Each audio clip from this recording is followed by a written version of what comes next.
Hey guys, today we're taking a look at some of WatchDen's offerings, and there's a lot of Rolex, there's Patek, there's also Cartier, but this is Rahul, he's the owner of WatchDen. Hey guys. So what would you like to start with? Let's start with the Panda. So what's the market value on this right now? So right now the market value on this is, for brand new, you can find it at anywhere from 300 to 305,000 Hong Kong And at retail. What are the factors that decide between the 300 and 305? So if it's a full set, it would be higher because you're paying for the box, the tags, you're paying for the card. Another factor that matters or makes a difference is the month of the warranty card, because sometimes people don't want the warranty to be already running. They want it to be as close to when they buy it. Okay, and so let's talk about what this was a month ago. So I want to know about the appreciation. Yeah. So a month ago, what was the value So of this? I think a month ago you'd be able to find this for $295. So it's gone up quite a bit in the last month. I think it's also because of Christmas. Yeah, that's true. All right, let's take a look at the next one. So this is a used Hulk. Now what's the model year of this piece? It's 2017. So this is pre-owned. Yeah. So what are some things that you look for when you're getting a pre-owned Hulk or Submarine or something So from Rolex, basically? most of the time when you're in Hong Kong, you'd have to look at, well, condition's always key. So you have to look at how, if it's been polished before or if it's never been polished, what kind of condition is it in. On top of that, you'd be looking at how many links the watch has, because a lot of the time dealers out here, they might take out 1 or 2 links to save their cost, and then they'd mark it up at the same price as other dealers would be selling it at. Other than that, you'd be looking at, for a piece that's quite recent, I would say after 2017 or after, you wouldn't really have to worry about the servicing or how the watch works. I would say when you're buying it, just test out if it winds properly and if the watch is ticking well. In terms of value, these have gone up significantly, particularly over the last maybe 3 months or so. In the last month, it's jumped a lot. So, okay, last month, a month ago, how much was this at? Last month, you'd be able to find it at 155. Okay, and now? And now it's like 170. Wow. Okay, and this is a pre-owned piece. It's not just what applies to brand new watches. Mm-hmm. So this also makes sense to get one of these because they're discontinued. Now, something very interesting about this watch, I think, is that it's unlikely that Rolex would probably make this green dial and green bezel combination. Yeah. And so it's probably going to continue appreciating by a lot. It will, because this specific reference is discontinued. It's going to keep going up. This brand new, you would have been able to get it at 180 last month. Now you can't find it lower than 220. Wow, 220 for a brand new Hulk, if you can find one, basically. Wow, that's massive. So do you recommend people that have this or planning to get this to hold on to it, or do you think it's good to sell it? If you need to move it, then move it. But in my opinion, if you're okay to hold it, it's gonna keep going up. All right. Yeah. Let's go to the next. Let's stay with the green theme and another green dial. Yeah, a lot of greens. This one's very special. What is this packaging? So this box is usually, it's said that Rolex usually ships these, the Rolex watches in these boxes from the factory. It's smaller than the retail box, so it's easier to ship it like this. A lot of ADs keep their stock in these boxes before they package it into the retail boxes to sell off. So typically when you're buying it as a dealer, do you just buy it in one of these kind of boxes? Typically you would, I mean, it depends who some dealers will give it off in these Ziploc bags, some will have it in a little bit better Ziploc bag. So in the wholesale market, most of the time you would see in the US, they would usually wholesale it in the full set box. But in Hong Kong, I think because of how many pieces are sold every day and the volume we move every day, it just makes more sense for us to keep it in these boxes or a smaller storage. So this is a brand new piece, so of course with a tag, and in terms of this doesn't have any stickers, so nowadays you pretty much can't get stickers on the watch, right? You can't get any stickers. This one has a few stickers, so this is partially stickered. If you see here, you can get close shots of it later. Yeah. That's a factory sticker, and on the buckle, mainly on the clasp. On the clasp there are some factory stickers. And is this sized or this is with full links? This is full links. Okay. Yeah. So usually there would be 12 links. So the value on this last month, where was it at? The last month, some dealers last month were selling it. You could find it for 87,000 Hong Kong. Today you could find this at a dealer for 90,000. Yeah, most dealers in Hong Kong would be selling this for 90,000. So the appreciation about about 3 to 4%, let's say. Yeah. So this is not one of those pieces that's like really shot up compared to maybe the Hulk or the Daytona? No, we're going to look at a piece that really shot up recently. Okay, cool. What's next? Do you want to continue with green or should we look at something completely different? Let's switch gears to the Milgauss. Okay, so sort of still in the green theme, but sort of. So this is a green crystal. Okay. So this is a brand new 40mm Milgauss reference 116400 GB, right? GB, yeah. So is that GB to do with the dial? Or? No, because the blue dial and the black dial have the same reference. Okay. Yeah. So this kind of looks strange because from a distance you can't really tell the dial color, and because the crystal is green, so the dial looks green at some angles, but it's actually the black dial.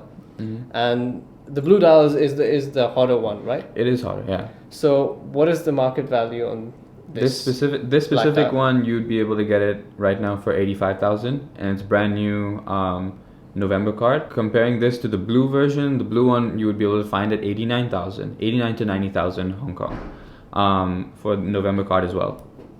Okay, so you were specific about the month. So in terms of the more hype pieces like the Daytona and Hulk, does the month on the card matter less than this? Yeah. So when you're looking at pieces like the Daytona, the OPs, Submariners, basically any of the hype pieces in Rolex, the month doesn't affect the value of the watch as much. But when you're looking at Air King, Milgauss, Datejust, maybe? Some Datejust, or even the smaller size OPs, the month of the card does matter. So right now, something like this with a July card, even brand new, for the black dial, you'd be looking at 80,000 or 81,000. Okay. So it's not a huge difference, but you will find a small difference in the market price. So this exact thing a month ago would have not been all that different in price? No. So you mentioned this is 85 now, so what would have been a month ago? A month ago would have been maybe 84. Okay. Yeah. So is this something people would hold or buy, or would they just want to sell? From what I've seen, people usually buy this because they genuinely like it, not as an investment piece. I wouldn't suggest this piece as an investment piece. What do you want to see next? Okay, so do you want to continue with Rolex, or there's one Rolex left? Okay, let's do that one. Okay. So it's the one I have on my wrist. You guys have seen this. If you haven't seen this already, check the video on the channel. This is special. This is the most special Rolex here. Actually, maybe the most special watch here, arguably. Maybe. Okay. We'll see. So this piece, this has got some of the craziest appreciation. Yeah. At least even in the last 2 weeks. So what was it at? So let's say last month. Okay. Last month you'd be able to find this watch. I saw it personally for some for 580, some for 600. So it was floating around that 580 to 600 range. Today, this watch, 2018, it's used by the way. 2018, you'd be able to I would sell it for 650. 650K. Yeah. That's a lot of appreciation. Yeah. Even though it's a solid gold watch, because typically solid gold watches don't do as well as steel. I think they're picking up though. I think the precious metal, all of them, the precious metal Submariner, the Daytonas, they're starting to pick up a lot more traction. True. But this is actually worth a lot more than the platinum, than the white gold version with the blue dial, right? Yeah, the blue dial is, I think, almost 200,000 cheaper. 150 to 200,000 Hong Kong cheaper. That's insane because the material costs are the same thing. Yeah. It's the exact same thing. So this piece brand new, what would it go for right now? Brand new 730 to 750 depending on the year. Wow, so that's like 100K Hong Kong difference. Yeah. 13K US. Yeah. Wow, that's a significant difference. Now this, it's not got all the links. right? No, because it looks sized. Yeah, so I have the I've sized it so I can wear it, but I have the other links in the safe. And typically, are they sold full links, or does that depends? Because the links are worth a lot.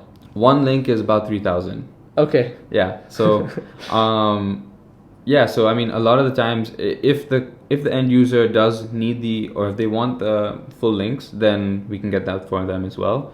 But the way we price it is, say if I'm selling this with 10.5 links, I would only charge them for 10.5 links, and then if it would be full links, then it would be that price plus whatever the missing links are. Very specific in the Hong Kong market, basically. Yeah, because if you know Hong Kong, if you know the Hong Kong market, you're gonna see thousands of dealers around, especially in TST in Tsim Sha Tsui. There's dealers everywhere, so the prices we quote have to be very competitive with everyone. So because there's so many people in the market. That's why the margins are also so much smaller in Hong Kong than in US. Yeah, because in the US everyone's more spread out, so they have a lot more room to price for their region. Cool. All right, now let's change. We're going out of Rolex for a bit, but onto something very interesting as well. So what do you want to go? Do you want to go Cartier or do you want to go? Let's go Cartier. All right. So this. Should I take it off here? Yeah. So this is a watch that does typically better in the European and American market as well, right? Yeah, it does. It does do better, but I found recently that it has been coming down a little bit. I don't know. I'm not sure why, but I like the watch. Super nice. But so you're saying that it's not as hot as it was like maybe a month ago or something like that? No, I think about a month ago, 2 months ago, you'd be able to buy this for 55,000. I think now it's at 53,000. Okay, so this is the Cartier Santos. So this is brand new pretty much, and it's stickered as well. So that's not an issue with this brand, though, of course. It's not an issue, yeah, because I mean most of the time they do come out stickered and with this bezel protector as well. This is brand new with the December card. So next, let's take a look at this. This looks like a Patek box. It is a Patek box. So this is a shipping case. Yeah, this is a shipping case. So this is how Patek usually ships out their watches. This is a seal which has already been opened from the 80. So this is the 5980 in two-tone rose gold. So it's not just the regular 5980. Yeah.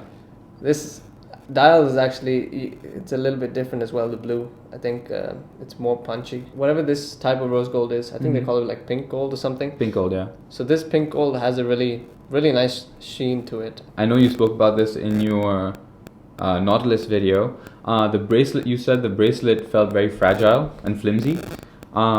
Because this has solid rose gold links, it does make it it is still flimsy, I will admit, but it does make it a little bit more firm. It's got more weight as well. It's got more weight, yeah. So it doesn't feel it feels a lot more hefty when it's on your wrist. And yeah, 5980 bracelet, I think it's a lot better than the 5711 because the thickness is also more, and so overall it's a more solid bracelet. I mean, that's what I noticed with the regular 5980 in steel. Yeah. So very cool. What's the value of this? Brand new this month would be 1.2 million Hong Kong. Solid. So yeah, do these really go up month on month, or do they kind of gradually? I think in the last month it's gone up about between 80 to 100,000. Last month it was 1.1. Okay, that's a serious appreciation. Even though you're already so high, so the percentage increase might not seem that high, but that's the same as this, and this has a lot more craze to it. Yeah. This is just kind of passively going up by the same amount. Yeah, that's very impressive. I've seen this climb up quite a bit steadily. It doesn't spike up and down quite a lot. Because it's a harder sell, also because it's two-tone, right? It's well, I mean, if you in Hong Kong, it's not so hard. In Hong Kong, it's quite easy to sell most watches because there's so many. If you can't sell it to an end user, there's always wholesaling it. And with the amount of dealers in Hong Kong, the wholesale price and the retail price is almost always the same. So it's not so hard to sell. It is a very desirable watch. So before we move on to the other Pateks, I noticed this. It is the Black Bay 58. It's one of the more coveted watches over the recent years. Yeah. And I think more people would relate to this. Like I would relate to this a lot more than the Patek. So this is not for sale, right? It's not for sale. It's my personal one. It's actually my first luxury watch. Okay, so that's super interesting because typically this 58, you don't see most people getting this as their first watch because this is kind of a watch where you get into watches and then you realize, okay, you want the smaller size Tudor. Yeah. And that's super intriguing. So what made you decide to get this? Honestly, I really just liked how simple it was, and I knew it would go with so many. It's a very versatile watch, and also it's extremely affordable. The market price of this is under list price. I think the retail price in Hong Kong is about 28,000 Hong Kong, and the market you'd be able to find it 22,000, 23,000. I love this watch. That's really nice. So that's a keeper. Yeah, that's cool. All right, more Patek. So this is the 5524. This is a very pilot's watch. You don't see too many of these. And these are not hypes. It's a very distinguished aesthetic, especially because of those two pushes on the opposite side. The dial is actually, is it blue or black? It's blue. It's a blue dial. Okay, and the case, it looks like steel, but white gold. Huh, that's a very strange pairing. Yeah. So white gold case, leather strap, pilot's watch. Yeah. A very distinguished aesthetic, very unique. Market value of this, what is that? It's not a hype watch, so it's not a hype watch. But the market value for this is 350,000 Hong Kong. So those are some of the offerings we had here today, and let's talk a little bit about WatchDen. So you're a watch dealer in Hong Kong. Yeah. So you can pretty much source anything under the sun. Yeah. And so this is some of your stock right here that we got to see. If someone wants to get one of these pieces, or literally pretty much any watch here in Hong Kong, how would they contact you?